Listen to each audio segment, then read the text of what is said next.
Action.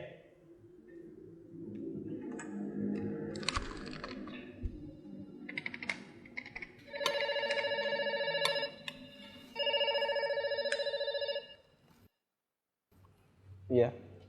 Halo, selamat siang Pak Ami. Selamat siang. Iya Pak Ami. Saya perkenalkan, nama saya Dimas dari Bank KRUT Pak. Ada apa Mas Dimas? Boleh minta waktunya 2 menit sebentar aja Pak. Saya ada kabar gembira buat Pak. 2 menit ya, tapi nanti kita gantian ya. Oh begitu. Ya Mas Dimas 2 menit, kemudian saya ya, nggak masalah? Oh ya boleh. Boleh. Boleh, nah, silakan Mas Dimas duluan, ya monggo.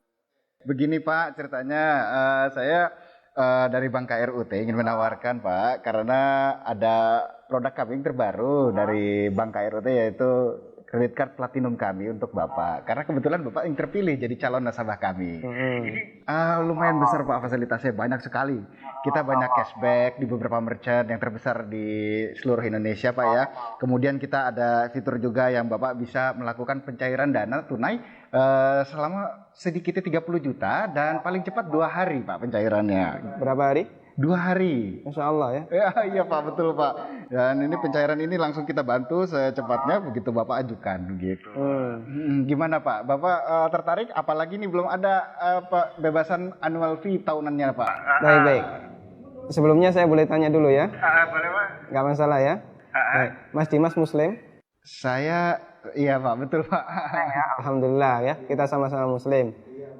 Mas Dimas pernah dengar nggak tentang riba? Iya, pernah dengar maksudnya. Iya. Pernah kebayang bahaya riba nggak? Bahaya riba? Iya tahu Pak. Mungkin pernah dengar hadisnya atau ayat Qur'annya? Pak. Tapi Pak, Abi bagaimana? Masih tertarik Pak dengan kartu kredit platinum kami Pak? Nanti kita lanjutkan. Saya boleh cerita dulu? Ya boleh. Ya. Jadi gini Mas Dimas.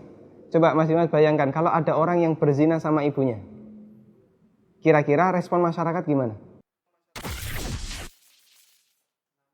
Semua orang sepakat jelek ya. Gimana? Maksudnya gimana Pak? Kalau misalnya ada orang yang berzina sama ibunya, semua orang akan menganggap dia melakukan perbuatan yang maksiat. Ya bejat itu Pak. Wah, bejat sekali ya. Bejat Pak. Baik, kita sama-sama sepakat untuk itu. Begini, Nabi SAW menyebut bahwasanya riba itu ada 73 pintu. Pintu yang paling ringan, kata Nabi SAW, dosa riba itu seperti berzina sama ibunya Mas. Itu nilai dosa riba yang paling ringan. Coba kalau Anda tadi tawarkan 30 juta, itu berapa nilai ribanya? Ya, tapi kan... Saya lanjutkan boleh? Ya, kita lanjutkan dulu ya. Saya sebutkan, ini ada beberapa fase kehidupan manusia. Orang yang makan riba semuanya mendapatkan azab dari Allah. Pertama, ketika di dunia, orang yang makan riba itu ditantang perang oleh Allah. Coba Mas bayangkan. Kata Allah Subhanahu wa taala, ya ayyuhalladzina amanu taqullaha wa dharu ma baqiya minar riba. Wahai orang yang beriman, bertakwalah kepada Allah dan tinggalkan semua bentuk riba.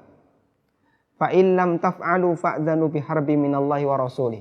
Kalau kamu masih ngeyel, enggak mau meninggalkan riba, umumkan perang dengan Allah dan Rasulnya. Coba, kalau kita ditantang perang oleh Allah dan Rasulnya, kira-kira ada enggak peluang untuk menang? Enggak ada ya? Ampun Pak. Ini yang pertama. Yang kedua, orang yang mati dalam kondisi membawa dosa riba, makan riba, nanti dia akan dihukum di kuburan dalam bentuk berenang di sungai darah. Masya Allah, berenang di sungai darah. Kata Nabi SAW, beliau pernah menceritakan mimpinya, dan mimpi beliau itu wahyu. Nabi SAW pernah melihat ada orang yang berenang di sungai darah, kemudian di tepi sungai ada orang yang membawa batu. Setiap orang ini berenang menepi, dilempari batu ke mulutnya, kemudian balik ke tengah. Ini yang kedua.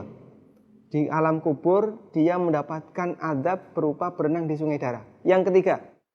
Masih ada yang ketiga Pak? Iya. Siap mendengar? Masih sanggup mendengarkan? Iya Pak. Iya, tapi saya lanjutkan ya. Iya Pak. Tapi ketika orang ini dibangkitkan oleh Allah dari alam kubur, dia dibangkitkan dalam kondisi sempoyongan, Mas. Allah Subhanahu wa taala bercerita, alladzina ya'kuluna riba la yaqumuna illa kama yaqumul ladzi yatakhabbathu syaitan minal mas. Orang yang makan riba, mereka akan dibangkitkan pada hari kiamat dalam kondisi sempoyongan seperti orang yang kerasukan. Iya, Pak. Artinya yang lain berjalan normal, dia sendiri sempoyongan. Menyakitkan. Kemudian yang keempat, tadi sebelum hisab ya, ketika dia dibangkitkan sebelum hisab, dia sudah disiksa. Yang keempat setelah dihisab, orang yang makan riba itu kan makan harta haram ya. Iya, Pak. Makan harta haram, kita sepakat itu. Kalau kemudian daging kita tumbuh dari sesuatu yang haram, berhak nggak dapat surga? Enggak, Pak. Layak nggak dapat surga? Enggak, Pak. Sementara tempat di akhirat cuma ada dua pilihan. Kalau nggak surga, Neraka, Pak. maka kata Nabi SAW, kullu lahmin nabata bin suhtin, setiap daging yang tumbuh dari sesuatu yang haram, kata beliau, annar aulabi. Iya, Pak. Neraka lebih layak baginya. Coba Mas Dimas bisa perhatikan, dalam 4 fase kehidupan orang yang makan riba itu semuanya sengsara. Ketika masih hidup di dunia dia ditantang perang oleh Allah.